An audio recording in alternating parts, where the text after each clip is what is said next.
പ്രാർത്ഥനയോടുകൂടി നമുക്ക് ആരാധന ആരംഭിക്കാം. പ്രാർത്ഥിക്കാം. മഹാകാരുണ്യവാനായ ഞങ്ങളുടെ പിതാവേ, അനുഗ്രഹിക്കപ്പെട്ട ഈ ഒരു പ്രഭാതത്തിന് വേണ്ടി ഞങ്ങൾ അങ്ങ് സ്തുതിക്കുന്നു. പല ഭാഗങ്ങളിലും പല തരത്തിലുള്ള വേദനകൾ, വിഷമതകൾ, പ്രയാസങ്ങൾ അനുഭവിച്ച് കണ്ണുനീരൊലിപ്പിച്ച് ദൈവമേ അവരുടെ ജീവിതത്തെ തള്ളി നീക്കുമ്പോൾ അടിയങ്ങൾക്ക് സന്തോഷകരമായിട്ട് നിങ്ങളുടെ ആലയത്തിലെ മുമ്പിൽ വന്ന് പ്രാർത്ഥിക്കുന്നതിനൊരു അവസരത്തെ കൊടുത്തുന്ന കൃപയോർത്ത് സ്തുതിക്കുന്നു. ദൈവമേ, അടിയങ്ങൾക്ക് പ്രാർത്ഥിക്കാനുള്ള ഒരു സാഹചര്യവും ഒരു ആലയവും എത്രയും വേഗത്തിൽ പൂർത്തിയാകുന്നതിന് കൃപ ചെയ്യണമേ എന്ന് പ്രാർത്ഥിക്കുന്നു. ദൈവമേ, എത്രയും വേഗത്തിൽ അടിയങ്ങൾക്ക് ഒരുമിച്ച് ചേർന്ന് ദേവാലയത്തിൽ പ്രാർത്ഥിച്ച് അങ്ങയുടെ അനുഗ്രഹങ്ങൾ കൈക്കൊള്ളുന്നതിന് അങ്ങ് ഇടവരുത്തണമേ എന്ന് പ്രാർത്ഥിക്കുന്നു. കൂട്ടിച്ചേർത്തിരിക്കുന്ന ഓരോരുത്തരെയും അങ്ങ് അനുഗ്രഹിക്കണമേ. ഇനിയും വരേണ്ടുന്നവരുണ്ട്, ഇത്രയും വേഗത്തിൽ കൂട്ടിച്ചേർക്കണമേ. എല്ലാം അങ്ങയുടെ നാമത്തിൽ തന്നെ ആമേൻ. ദൈവനാമ സ്തുതിക്കും മഹത്വത്തിനായി നമുക്ക് മൂന്നാമത്തെ പാട്ട് പാടി ആരംഭിക്കാം. മൂന്നാമത്തെ പാട്ട്. സർവലോകാധിപ നമസ്കാരം, സകല സൃഷ്ടികർത്താ നമസ്കാരം, കരകടൽ ജീവൻ വാനവും സൃഷ്ടിച്ച ദയപരപിതാവേ നമസ്കാരം. ധരകടൽ ജീവൻ വാനവും സൃഷ്ടിച്ച ദയപരപിതാവേ നമസ്കാരം. തിരുവവതാരം നമസ്കാരം, ജഗതിരക്ഷിതാവേ നമസ്കാരം. ധരതന്നിൽ മനുഷ്യ ജീവനെ വരിപ്പാൻ തരുതന്നിൽ മരിച്ചോ നമസ്കാരം. ധരതന്നിൽ മനുഷ്യ ജീവനെ വരിപ്പാൻ തരുതന്നിൽ മരിച്ചോ നമസ്കാരം. പരിശുദ്ധാത്മാ നമസ്കാരം, പരമസൽ ഗുരുവേ നമസ്കാരം. ആരൂപിയായ അടിയങ്ങൾ അകത്തിൽ വസിക്കും ദിവ്യരക്ഷിതാവേ നമസ്കാരം. ആരൂപിയായ അടിയങ്ങൾ അകത്തിൽ വസിക്കും ദിവ്യരക്ഷിതാവേ നമസ്കാരം. ത്രിത്തൊഴിലുള്ളോൻ നമസ്കാരം, ത്രിയേകനാഥ നമസ്കാരം. കർത്താധികർത്ത കാരുണ്യകടലെ പ്രപഞ്ചത്തിൻ പിതാവേ നമസ്കാരം. കർത്താധികർത്ത കാരുണ്യകടലെ പ്രപഞ്ചത്തിൻ പിതാവേ നമസ്കാരം. നമുക്ക് നാലാം പുറത്തിൽ കാണുന്ന സ്തുതി ലിത്താനികൾ രണ്ടാം ഭാഗം നമുക്ക് പ്രാർത്ഥിക്കാം. നാലാം പുറം രണ്ടാം ഭാഗം. യഹോവ തൻ്റെ വിശുദ്ധ മന്ദിരത്തിലുണ്ട്, സർവഭൂമിയും തിരുസന്നിധിയിൽ മൗനമായിരിക്കട്ടെ.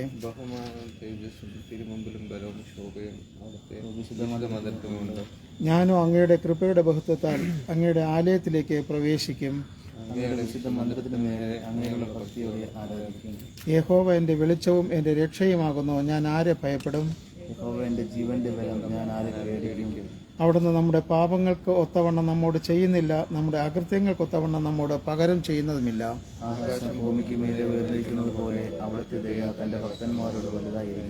യഹോവ എനിക്ക് ചെയ്ത സകല ഉപകാരങ്ങൾക്ക് ഞാൻ എന്ത് പകരം കൊടുക്കും? ദൈവമേ, എന്നെ ശോധന ചെയ്ത് എൻ്റെ ഹൃദയത്തെ അറിയണമേ, എന്നെ പരീക്ഷിച്ച് എൻ്റെ നിലവുകളെ അറിയണമേ. വ്യസനത്തിനുള്ള മാർഗം എന്നിലുണ്ടോ എന്ന് നോക്കി ശാശ്വത മാർഗത്തിൽ എന്നെ നടത്തണമേ. നമുക്ക് ഒരുമിച്ച് പ്രാർത്ഥിക്കാം. കർത്താവെ, എൻ്റെ അധരങ്ങൾ തുറക്കണമേ, എന്നാൽ എൻ്റെ വായ് അങ്ങയുടെ സ്തുതിയെ വർണ്ണിക്കും.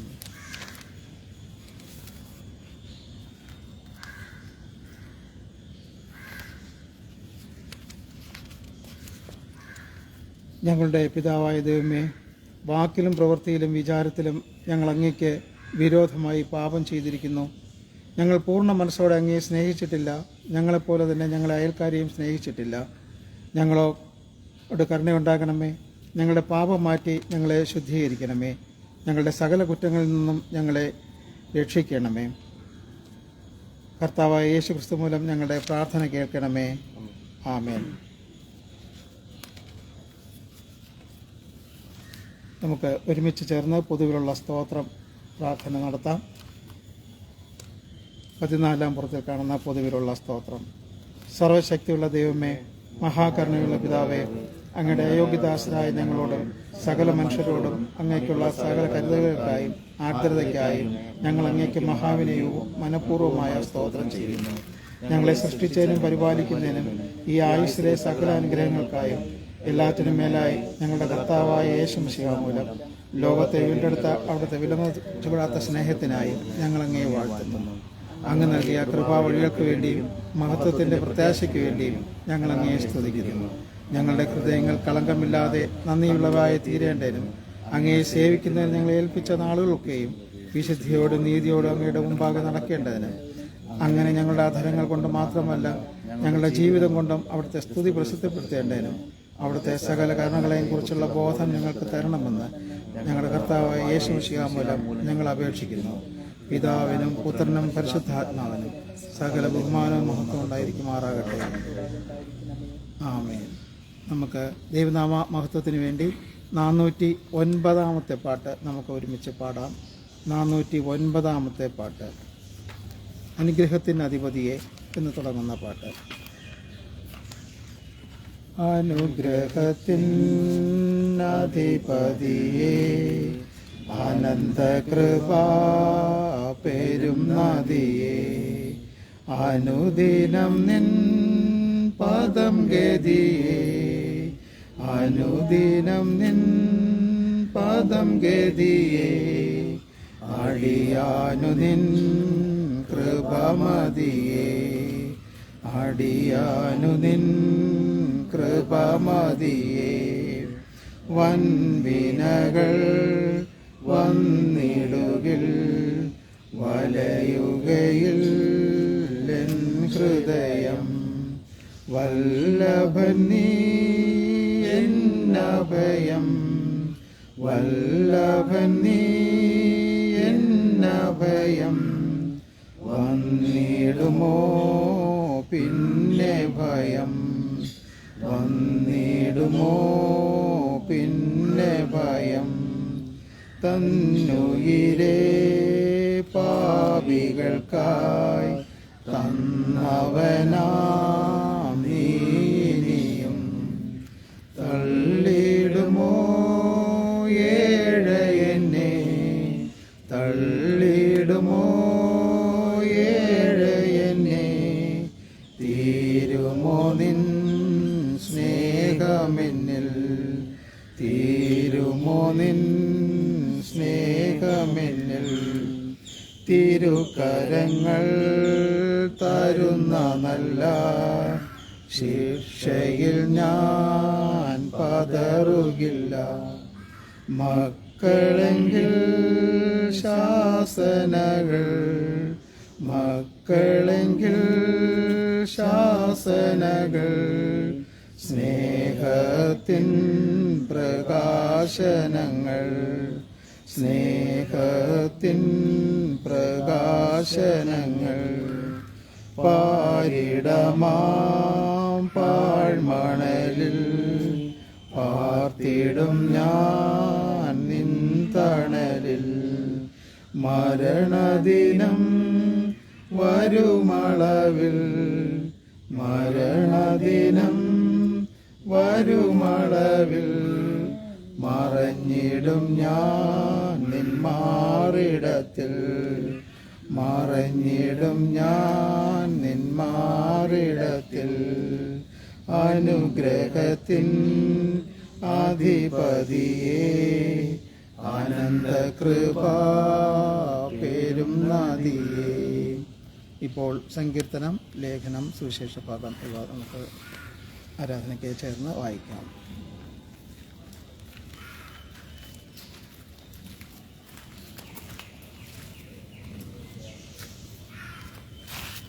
സങ്കീർത്തനം 95 തീർത്തുമുള്ള വാക്യങ്ങൾ ഒരുമിച്ച് വായിക്കാം. വരുവിൻ, നാം യഹോവയ്ക്ക് ഉല്ലസിച്ച് ഘോഷിക്കാം. നമ്മുടെ രക്ഷയുടെ പാറയ്ക്ക് ആർപ്പിടുക. നാം സ്തോത്രത്തോടെ അവൻ്റെ സന്നിധിയിൽ ചെല്ലുക. സങ്കീർത്തനങ്ങളോടെ അവനെ ഘോഷിക്കാം. യഹോവ മഹാദൈവമല്ലോ, അവൻ സകല ദേവന്മാർക്ക് മീതെ മഹാരാജാവ് തന്നെ. ഭൂമിയുടെ അധോഭാഗങ്ങൾ അവൻ്റെ കയ്യിലാകുന്നു. പർവ്വതങ്ങളുടെ ശിഖരങ്ങളും അവനുള്ളവ. സമുദ്രം അവനുള്ളത്, അവൻ അതിനെ ഉണ്ടാക്കി. കരയെയും അവൻ്റെ കൈകൾ നനഞ്ഞിരിക്കുന്നു. വരുവിൻ, നാം വണങ്ങി നമസ്കരിക്കാം. നമ്മെ നിർമ്മിച്ച യഹോവയുടെ മുമ്പിൽ മുട്ടുകുത്തുക. അവൻ നമ്മുടെ ദൈവമാകുന്നു, നാമോ അവൻ മേയ്ക്കുന്ന ജനവും അവൻ്റെ കൈക്കലെ ആടുകളും തന്നെ. ഇന്നു നിങ്ങൾ അവൻ്റെ ശബ്ദം കേൾക്കുന്നു എങ്കിൽ മെരീബയിലെ പോലെയും മരുഭൂമിയിൽ മസാ നാളിനെ പോലെയും നിങ്ങളുടെ ഹൃദയത്തെ കഠിനമാക്കരുത്. അവിടെ വച്ച് നിങ്ങളുടെ പിതാക്കന്മാർ എന്നെ പരീക്ഷിച്ചു. എൻ്റെ പ്രവൃത്തി അവർ കണ്ടിട്ടും എന്നെ ശോധന ചെയ്തു. 40 ആണ്ട് എനിക്ക് ആ തലമുറയോട് നീരസമുണ്ടായിരുന്നു. അവർ തെറ്റിപ്പോകുന്ന ഹൃദയമുള്ള ഒരു ജനമെന്നും എൻ്റെ വഴികളെ അറിഞ്ഞിട്ടില്ലാത്തവരെന്നും ഞാൻ പറഞ്ഞു. ആകയാൽ അവർ എൻ്റെ സ്വസ്ഥതയിൽ പ്രവേശിക്കില്ലെന്നും ഞാൻ എൻ്റെ ക്രോധത്തിൽ സത്യം ചെയ്തു. പിതാവിനും പുത്രനും പരിശുദ്ധാത്മാവിനും മഹത്വമുണ്ടാകട്ടെ, ആദിയെങ്കിലും ഇപ്പോഴും പ്രകാരം തന്നെ. ആമേൻ.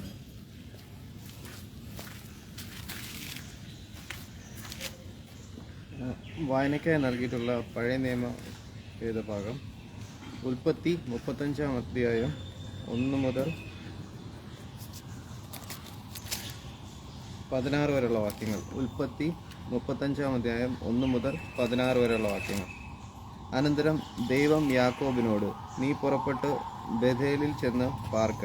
നിന്റെ സഹോദരനായ ഏശാവിൻ്റെ മുമ്പിൽ നിന്ന് നീ ഓടിപ്പോകുമ്പോൾ നിനക്ക് പ്രത്യക്ഷനായ ദൈവത്തിന് അവിടെ ഒരു യാഗപീഠം ഉണ്ടാക്കുക എന്ന് കൽപ്പിച്ചു. അപ്പോൾ യാക്കോബ് തൻ്റെ കുടുംബത്തോടും കൂടെയുള്ള എല്ലാവരോടും, നിങ്ങളുടെ ഇടയിലുള്ള അന്യദേവന്മാരെ നീക്കിക്കളഞ്ഞു, നിങ്ങളെ ശുദ്ധീകരിച്ചു വസ്ത്രം മാറുവിൻ. നാം പുറപ്പെട്ട് ബഥേലിലേക്ക് പോവുക. എൻ്റെ കഷ്ടകാലത്ത് എൻ്റെ പ്രാർത്ഥന കേൾക്കുകയും ഞാൻ പോയ വഴിയിൽ എന്നോട് കൂടെ ഇരിക്കുകയും ചെയ്ത ദൈവത്തിന് ഞാൻ അവിടെ ഒരു യാഗപീഠം ഉണ്ടാക്കും എന്ന് പറഞ്ഞു. അങ്ങനെ അവർ തങ്ങളുടെ പക്കലുള്ള അന്യദേവന്മാരെയൊക്കെയും കാതുകളിലെ കുണുക്കുകളെയും യാക്കോബിൻ്റെ പക്കൽ കൊടുത്തു. യാക്കോബ് അവയെ ശേഖമിനിക്കയുള്ള കരുവേലകത്തിന് കീഴിൽ കുഴിച്ചിട്ടു. പിന്നെ അവർ യാത്ര പുറപ്പെട്ടു. അവരുടെ ചുറ്റും ഇരുന്ന് പട്ടണങ്ങളുടെ മേൽ ദൈവത്തിൻ്റെ ഭീതി വീണതുകൊണ്ട് യാക്കോബിൻ്റെ പുത്രന്മാരെ ആരും പിന്തുടർന്നില്ല. യാക്കോബും കൂടെയുള്ള ജനമൊക്കെയും കാനാൻ ദേശത്തിലെ ലൂസ് എന്ന ബഥേലിലെത്തി.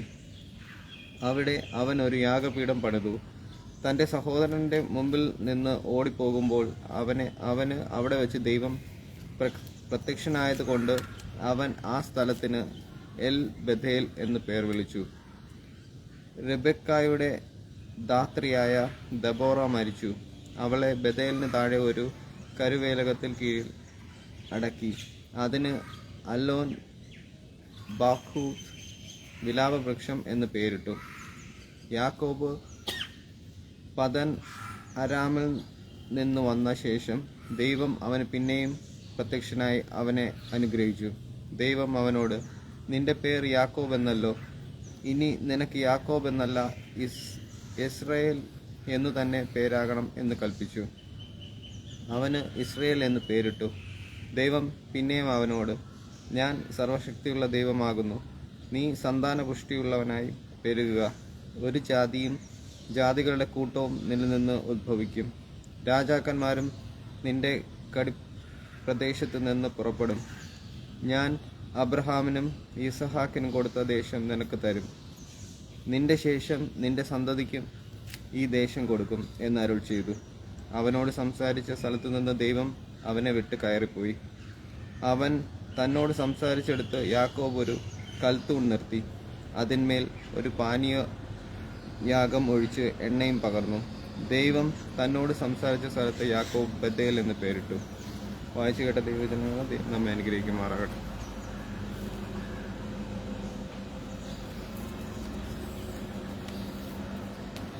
വായനയ്ക്കായി നൽകിയിട്ടുള്ള ലേഖന ഭാഗം അപ്പോസ്തല പ്രവൃത്തികൾ 16-ാം അധ്യായം 11 മുതൽ 15 വരെയുള്ള വാക്യങ്ങൾ.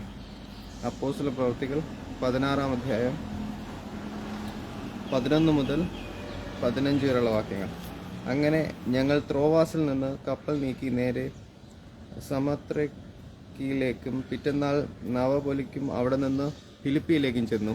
ഇത് മക്കെദോന്യയുടെ ആ ഭാഗത്തെ ഒരു പ്രധാന പട്ടണവും റോമാക്കാർ കുടിയേറി പാർത്തതുമാകുന്നു.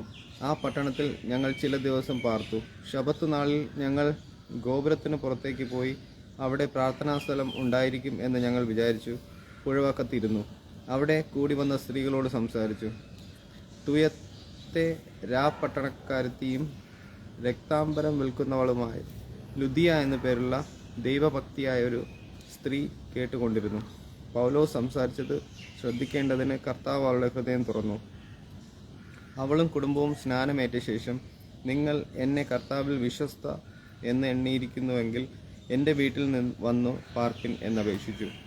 ഞങ്ങളെ നിർബന്ധിച്ചു. വായിച്ചു കേട്ട ദൈവവചനങ്ങളാൽ ദൈവം നമ്മെ അനുഗ്രഹിക്കുമാറാകട്ടെ. വായനയ്ക്കുള്ള സുവിശേഷ വേദഭാഗം വിശുദ്ധ യോഹന്നാൻ എഴുതിയ സുവിശേഷം 10-ാം അധ്യായം 1 മുതൽ 6 വരെയുള്ള വാക്യങ്ങൾ. വിശുദ്ധ യോഹന്നാൻ എഴുതിയ സുവിശേഷം 10-ാം അധ്യായം 1 മുതൽ 6 വരെയുള്ള വാക്യങ്ങൾ. ആമേൻ ആമേൻ, ഞാൻ നിങ്ങളോട് പറയുന്നു, ആട്ടിൻ തൊഴുത്തിൽ വാതിലൂടെ കടക്കാതെ വേറെ വഴിയായി കയറുന്നവൻ കള്ളനും കവർച്ചക്കാരനുമാകുന്നു. വാതിലൂടെ കടക്കുന്നവനോ ആടുകളുടെ ഇടയനാകുന്നു. അവന് വാതിൽ കാവൽക്കാരൻ തുറന്നു കൊടുക്കുന്നു. ആടുകൾ അവൻ്റെ ശബ്ദം കേൾക്കുന്നു. തൻ്റെ ആടുകളെ അവൻ പേര് ചൊല്ലി വിളിച്ച് പുറത്തു കൊണ്ടുപോകുന്നു. തനിക്കുള്ളവയൊക്കെയും പുറത്തു കൊണ്ടുപോയ ശേഷം അവൻ അവയ്ക്ക് മുമ്പായി നടക്കുന്നു. ആടുകൾ അവൻ്റെ ശബ്ദം അറിഞ്ഞ് അവനെ അനുഗമിക്കുന്നു. അന്യന്മാരുടെ ശബ്ദം അറിയായകൊണ്ട് അവ അന്യനെ അനുഗമിക്കാതെ വിട്ട് ഓടിപ്പോകും. ഈ സാദൃശ്യം യേശു അവരോട് പറഞ്ഞു. എന്നാൽ തങ്ങളോട് പറഞ്ഞത് ഇന്നത് എന്നവർ ഗ്രഹിച്ചില്ല. ഈ സാദൃശ്യം യേശു അവരോട് പറഞ്ഞു. എന്നാൽ തങ്ങളോട് പറഞ്ഞത് ഇന്നത് എന്ന അവർ ധരിച്ചില്ല. ക്രിസ്തു ഈ വചനങ്ങളാൽ നമ്മെ അനുഗ്രഹിക്കുമാറാകട്ടെ. ആമേൻ. ഈ സമയം നമുക്ക് മധ്യസ്ഥ പ്രാർത്ഥനയ്ക്ക് വേണ്ടി ഒരുങ്ങാം.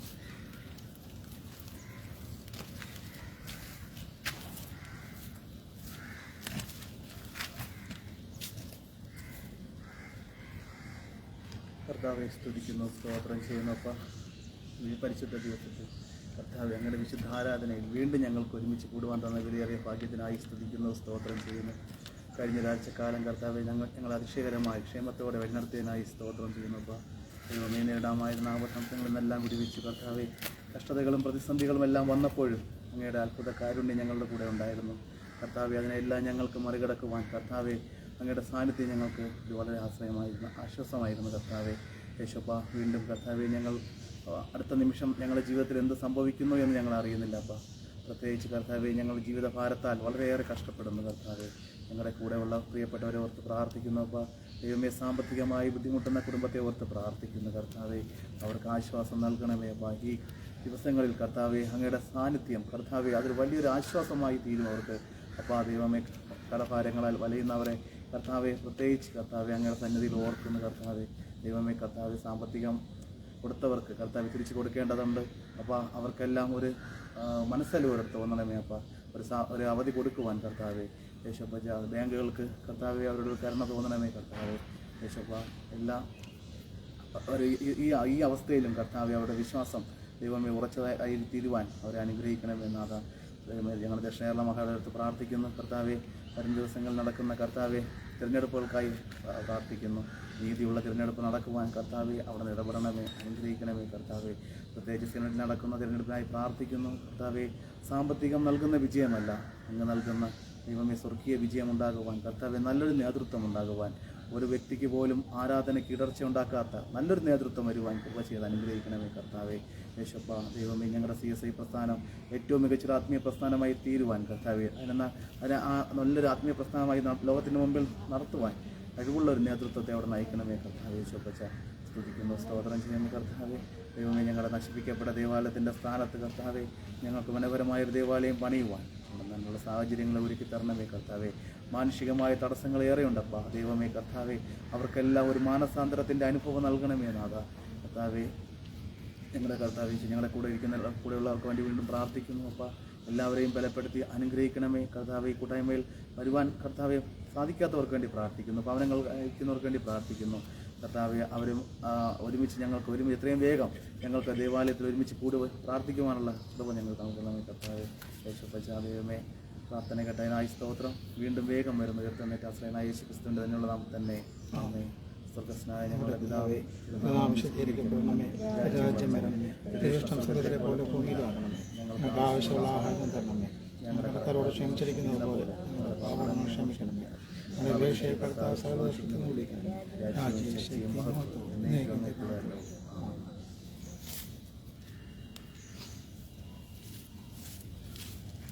ആരാധനക്രമത്തിൽ 20-ാം പുറത്ത് കാണുന്ന 10 കൽപ്പനകൾ നമുക്ക് ഒരുമിച്ച് ഏറ്റുചൊല്ലാം. ആരാധനക്രമത്തിൽ 20-ാം പുറത്തിൽ കാണുന്ന 10 കൽപ്പനകൾ. നമ്മുടെ ദൈവമായ കർത്താവ് പണ്ട് തൻ്റെ ജനങ്ങൾക്ക് താഴെ വരുന്ന കൽപ്പനകൾ കൊടുത്ത് പറഞ്ഞതെന്തെന്നാൽ, യഹോവയായ ഞാൻ നിൻ്റെ ദൈവമാകുന്നു, എൻ്റെ മുമ്പാകെ അന്യദൈവങ്ങൾ നിനക്കുണ്ടായിരിക്കരുത്. നിനക്കായി ഒരു വിഗ്രഹത്തെ ഉണ്ടാക്കി നീ അതിനെ കുമ്പിടുകയെങ്കിലും അതിനെ സേവിക്കുകയെങ്കിലും അരുത്. നീ നിൻ്റെ ദൈവമായ യഹോവയുടെ നാമം വൃഥാ എടുക്കരുത്. അധ്വാനിച്ച് നിന്റെ വേലയൊക്കെയും ചെയ്യുക. എന്നാൽ ശബത്ത് നാളിനെ ശുദ്ധീകരിപ്പാൻ ഓർക്കുക. നിന്റെ പിതാവിനെയും നിന്റെ മാതാവിനെയും ബഹുമാനിക്കുക. കൊല ചെയ്യരുത്, വ്യഭിചാരം ചെയ്യരുത്, മോഷ്ടിക്കരുത്, കള്ളസാക്ഷി പറയരുത്, മോഹിക്കരുത്. ദൈവമേ, ഞങ്ങളോട് കൃപയുണ്ടായി ഈ കൽപ്പന അനുസരിക്കാൻ സഹായിക്കണമേ. ആമേൻ. കർത്താവായ യേശു തൻ്റെ ഉപദേശത്തിൽ അരുളി ചെയ്തത്, നിന്റെ ദൈവമായ കർത്താവിനെ നീ പൂർണ്ണ ഹൃദയത്തോടും പൂർണ്ണ ആത്മാവോടും പൂർണ്ണ മനസ്സോടും പൂർണ്ണ ശക്തിയോടും കൂടെ സ്നേഹിക്കണം എന്നത് മുഖ്യ കൽപ്പനയാകുന്നു. രണ്ടാമത്തേത് കൂട്ടുകാരനെ നിന്നെപ്പോലെ തന്നെ സ്നേഹിക്കണമെന്നത്രേ. നിങ്ങൾ തമ്മിൽ സ്നേഹിക്കണമെന്ന് പുതിയൊരു കൽപ്പന ഞാൻ നിങ്ങൾക്ക് തരുന്നു. ഞാൻ നിങ്ങളെ സ്നേഹിച്ചതുപോലെ നിങ്ങളും തമ്മിൽ സ്നേഹിക്കണമെന്ന് തന്നെ. നിങ്ങൾക്ക് തമ്മിൽ സ്നേഹമുണ്ടെങ്കിൽ നിങ്ങളുടെ ശിഷ്യന്മാർന്ന് എല്ലാവരും അറിയും. ദൈവമേ, ഞങ്ങളോട് കൃപയുണ്ടായി ഈ കൽപ്പന അനുസരിപ്പാൻ സഹായിക്കണമേ. ആമേൻ. 22-ാം പുറത്തിലുള്ള വിശ്വാസ പ്രമാണം നമുക്ക് ഒരുമിച്ച് ചൊല്ലാം. 22-ാം പുറം. സർവശക്തിയുള്ള പിതാവായി ആകാശത്തെയും ഭൂമിയെ സൃഷ്ടിച്ച ദൈവത്തിൽ ഞാൻ വിശ്വസിക്കുന്നു. ദൈവത്തിൻ്റെ ഏകപുത്രനായി നമ്മുടെ കർത്താവായ യേശു ക്രിസ്തുവിൽ ഞാൻ വിശ്വസിക്കുന്നു. അവിടുന്ന് പരിശുദ്ധാത്മാവിനാൽ കന്യകമറിയ ഉൽപ്പാദിക്കപ്പെട്ട് ജനിച്ച് പൊന്തിയോസ് പീലാത്തോസിന്റെ കീഴിൽ കഷ്ടപ്പെട്ട് കുരിശിൽ തറയ്ക്കപ്പെട്ടു, മരിച്ചടക്കപ്പെട്ടു. അവിടുന്ന് മരിച്ചവരിലേക്ക് ഇറങ്ങി 3-ാം ദിവസം ഉയർത്തെഴുന്നേറ്റു. അവിടുന്ന് സ്വർഗത്തിലേക്ക് കയറി സർവശക്തിയുള്ള പിതാവായ ദൈവത്തിന്റെ വലത്തുഭാഗത്തിരിക്കുന്നു. അവിടെ നിന്ന് ജീവനുള്ളവരെയും മരിച്ചവരെയും ന്യായം വിധിപ്പാൻ വരികയും. പരിശുദ്ധാത്മാവിൽ ഞാൻ വിശ്വസിക്കുന്നു. വിശുദ്ധ കാതോലിക സഭയിലും വിശുദ്ധന്മാരുടെ സംസർഗത്തിലും പാപമോചനത്തിലും മരിച്ചവരുടെ പുനരുത്ഥാനത്തിലും നിത്യജീവനിലും ഞാൻ വിശ്വസിക്കുന്നു. ആമേൻ. നമുക്ക് ഒരുമിച്ച് ചേർന്ന് 464-ാമത്തെ പാട്ട് പാടാം. 464-ാമത്തെ പാട്ട് പാടിപ്പുകഴ്ത്തിടാം ദേവനെ എന്ന് തുടങ്ങുന്ന പാട്ട്. പാടിപ്പുകഴ്ത്തിടാം ദേവനെ പുതിയതാം കൃപകളോടെ. പാടിപ്പുകഴ്ത്തിടാം ദേവനെ പുതിയതാം കൃപകളോടെ. ഇന്നലെയും ഇന്നും എന്നും മാറായ യേശുവേ നാം പാടി പുകഴ്ത്താം. ഇന്നലെയും ഇന്നും എന്നും മാറായ യേശുവേ നാം പാടി പുകഴ്ത്താം. യേശു എന്ന നാമമേ എന്നാത്മാവിൻ ഗീതമേ, എൻ പ്രിയ യേശുവേ ഞാനെന്നും വാഴ്ത്തി പുകഴ്ത്തിടുമേ. എൻ പ്രിയ യേശുവേ ഞാനെന്നും വാഴ്ത്തി പുകഴ്ത്തിടുമേ. ഘോര ഭയങ്കര കാറ്റും മഴയും കൊടിയതായി വരും നേരത്തിൽ. ഘോര ഭയങ്കര കാറ്റും മഴയും കൊടിയതായി വരും നേരത്തിൽ. കാക്കും കരങ്ങളാൽ ചേർത്തു മാർവണച്ച സ്നേഹം നിത്യം പാടും ഞാൻ. കാക്കും കരങ്ങളാൽ ചേർത്തു മാർവണച്ച സ്നേഹം നിത്യം പാടും ഞാൻ. യേശു എന്ന നാമമേ എന്നാത്മാവിൻ ഗീതമേ, എൻ പ്രിയ യേശുവേ, ഞാനെന്നും വാഴ്ത്തി പുകഴ്ത്തിടുമേ. എൻ പ്രിയ യേശുവേ, ഞാനെന്നും വാഴ്ത്തി പുകഴ്ത്തിടുമേ. പെറ്റ തള്ള കുഞ്ഞിനെ മറന്നാലും ഞാൻ മറക്കായെന്ന വാർത്തയാ. പെറ്റ തള്ള കുഞ്ഞിനെ മറന്നാലും ഞാൻ മറക്കായെന്ന വാർത്തയാൽ താഴ്ത്തി എന്നെ തൻ കരത്തിൽ വച്ചു ജീവപാതയെന്നും ഓടും ഞാൻ. താഴ്ത്തി എന്നെ തൻ കരത്തിൽ വച്ചു ജീവപാതയെന്നും ഓടും ഞാൻ. യേശു എന്ന നാമമേ, എന്നാത്മാവിൻ ഗീതമേ, എൻ പ്രിയ യേശുവേ, ഞാനെന്നും വാഴ്ത്തി പുകഴ്ത്തിടുമേ. എൻ പ്രിയ യേശുവേ, ഞാനെന്നും വാഴ്ത്തി പുകഴ്ത്തിടുമേ. ഭൂമിയിലെങ്ങും പോയി സാക്ഷി ചൊല്ലുവിൻ എന്നുരച്ച കൽപ്പനയതാ. ഭൂമിയിലെങ്ങും പോയി സാക്ഷി ചൊല്ലുവിൻ എന്നുരച്ച കൽപ്പനയതാൽ ദേഹം ദേഹിയെല്ലാം ഒന്നായി ചേർന്നു പ്രിയനാ വേല ചെയ്യും ഞാൻ. ദേഹം ദേഹിയെല്ലാം ഒന്നായി ചേർന്നു പ്രിയനായി വേല ചെയ്യും ഞാൻ. യേശു എന്ന നാമമേ, എന്നാത്മാവിൻ ഗീതമേ, എൻ പ്രിയ യേശുവേ, ഞാനെന്നും വാഴ്ത്തി പുകഴ്ത്തിടുമേ. എൻ പ്രിയ യേശുവേ, ഞാനെന്നും വാഴ്ത്തി പുകഴ്ത്തിടുമേ. യോർദാൻ സമമനശോധനയിലും താണു വീണു പോകാതെ, യോർദാൻ സമമനശോധനയിലും താണു വീണു പോകാതെ, ആർപ്പിൻ ജയധ്വനിയോടും കാത്തുപാലിക്കുന്ന സ്നേഹമാശ്ചര്യം. ആർപ്പിൻ ജയധ്വനിയോടു കാത്തുപാലിക്കുന്ന സ്നേഹമാശ്ചര്യം. യേശു എന്ന നാമമേ, എന്നാത്മാവിൻ ഗീതമേ, എൻ പ്രിയ യേശുവേ, ഞാനെന്നും വാഴ്ത്തി പുകഴ്ത്തിടുമേ.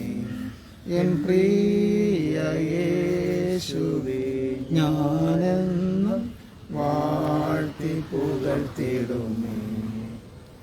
ദൈവവചനാധ്യാനത്തിന് വേണ്ടി നമുക്ക് ദൈവത്തോട് പ്രാർത്ഥിക്കാം. മഹാകാരുണ്യവാനായ ഞങ്ങളുടെ പിതാവേ, അനുഗ്രഹിക്കപ്പെട്ട ഈ ഒരു പ്രഭാതത്തിന് വേണ്ടി അടിയങ്ങൾ അങ്ങേ സ്തുതിക്കുന്നു. ദൈവമേ, അടിയങ്ങൾക്ക് പല ഭാഗങ്ങളിൽ നിന്ന് ഒരുമിച്ച് ചേർന്ന് അങ്ങയുടെ മുമ്പാകെ ആയിരിക്കുന്നതിന് അങ്ങ് കൃപ ചെയ്തുവല്ലോ, സ്തുതിക്കുന്നു. ദൈവമേ, അടിയങ്ങൾക്ക് ദേവാലയത്തിൽ ഒത്തുചേർന്ന് പ്രാർത്ഥിക്കുന്നതിന് അടിയങ്ങൾക്ക് ദേവാലയം തുറന്നു തരണമേ എന്ന് പ്രാർത്ഥിക്കുന്നു. ദൈവമേ, അടിയങ്ങൾക്ക് ഇടിച്ചു കളഞ്ഞ ദേവാലയത്തിൻ്റെ സ്ഥാനത്ത് പുതിയ ഒരു ദേവാലയം പണിയുന്നതിന് അങ്ങ് അടിയങ്ങളെ ശക്തീകരിക്കണമേ. അതിന് വേണ്ടുന്ന ഉത്തരവാദികൾ അതിന് അനുവാദം തരുന്നതിന് അങ്ങ് കൃപ ചെയ്യണമേ എന്ന് പ്രാർത്ഥിക്കുന്നു.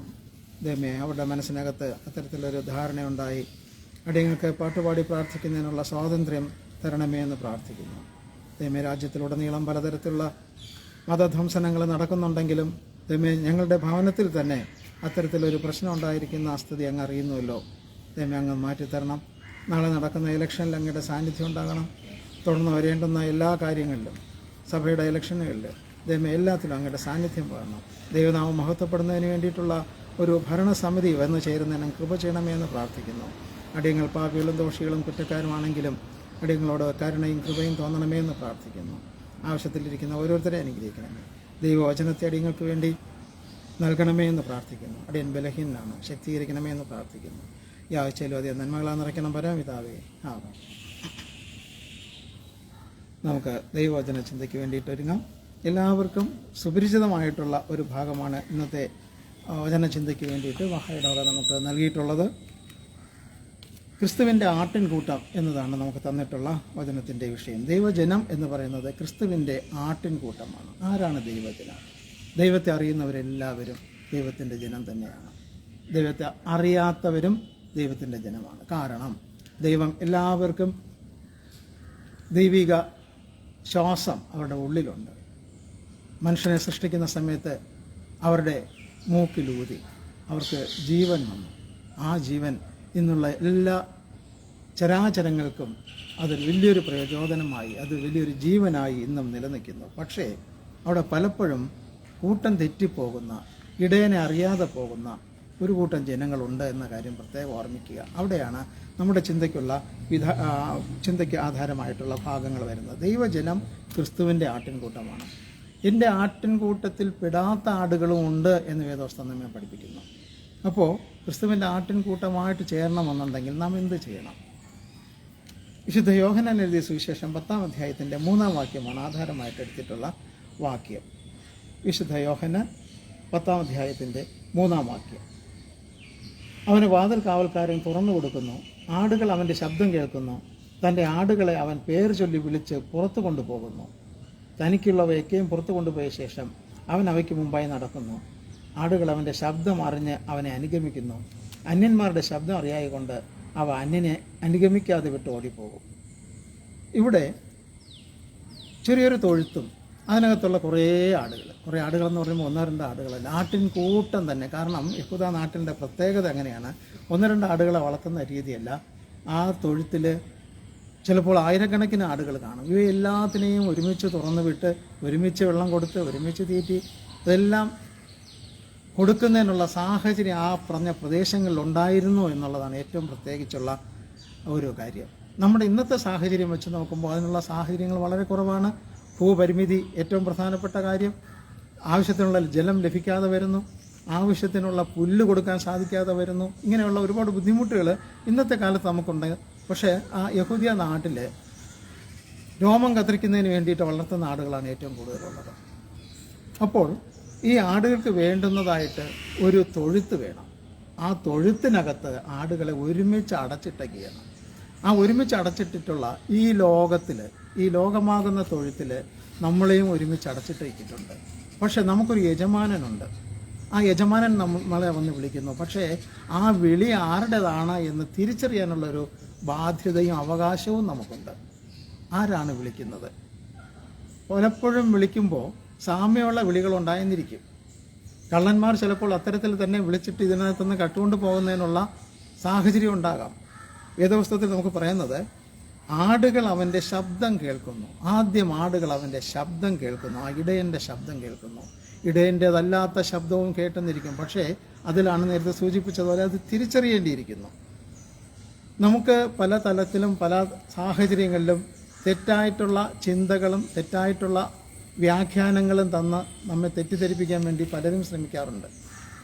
തെറ്റായിട്ടുള്ള വ്യാഖ്യാനങ്ങൾ, ആ തെറ്റായിട്ടുള്ള വ്യാഖ്യാനങ്ങളാണോ എന്ന് നമ്മൾ തിരിച്ചറിയാൻ വേണ്ടിയിട്ട് നമുക്ക് പ്രാർത്ഥനയിലൂടെ അല്ലാതെ സാധ്യമല്ല. ദൈവം നമുക്ക് വെളിപ്പെടുത്തി തരണം. അതല്ലെന്നുണ്ടെങ്കിൽ നമുക്ക് വിശ്വാസമുള്ള ദൈവവചനം ഘോഷിക്കുന്നവരാണ് എന്ന് ബോധ്യമുള്ളവരോട് ചോദിച്ച് നമ്മുടെ സംശയങ്ങൾക്ക് തീർപ്പ് ഉണ്ടാക്കി ദൈവത്തോട് പ്രാർത്ഥിച്ച് ദൈവത്തോട് നിരുന്ന് നമുക്ക് തീർച്ചയായിട്ടും ദൈവത്തിൽ നിന്ന് അനുഗ്രഹങ്ങളെ പ്രാപിക്കാൻ സാധിക്കും. അപ്പോൾ ആടുകൾ അവൻ്റെ ശബ്ദം കേൾക്കുന്നു. പലതരത്തിലുള്ള ശബ്ദം ഈ ലോകത്തിലുണ്ട്. പലതരത്തിലുള്ള ശബ്ദം. നമ്മുടെ ദൈവത്തിൻ്റെ വചനത്തെ കോട്ടിക്കളയുന്ന, തെറ്റിച്ച് കളയുന്ന ചതിയന്മാർ നമ്മളുടെ ഇടയിൽ തന്നെ ഉണ്ടെന്ന് വേദപുസ്തകത്തിൽ നമ്മെ പഠിപ്പിക്കുന്നുണ്ട്. അത് നമ്മൾ തിരിച്ചറിയേണ്ടിയിരിക്കുന്നു. നമുക്ക് വേദപുസ്തകം നമ്മുടെ മുമ്പിൽ വരച്ച് കാട്ടിയിരിക്കുക, നിങ്ങളെ ക്ഷുദ്രം ചെയ്ത് മയക്കിയതാ എന്ന് നമ്മോട് ചോദിക്കുന്നു. പലപ്പോഴും ദൈവവചനം നമ്മുടെ മുമ്പിലുണ്ടെങ്കിൽ പോലും നമ്മെ മാറ്റിക്കളയുന്നതിന് വേണ്ടി പ്രലോഭിപ്പിച്ച് തെറ്റായ ധാരണകൾ തന്ന് ദൈവവചനത്തിൽ നിന്നും അകലെ കൊണ്ടുപോകുന്നതിന് വേണ്ടിയിട്ട് ഒരുപാട് ബുദ്ധിയോട് കൂടി തന്നെ ഇറങ്ങിത്തിരിക്കുന്നുണ്ട്. കഴിഞ്ഞ ദിവസം നമ്മുടെ ഡി ജി പി നമുക്ക് ഒരു ഉദാഹരണം പറഞ്ഞത്, പഞ്ചാബിനെ നശിപ്പിച്ച് കളഞ്ഞത് അവിടെ ഏറ്റവും കൂടുതലായിട്ട് വിറ്റഴിച്ച മയക്കുമരുന്നാണ്.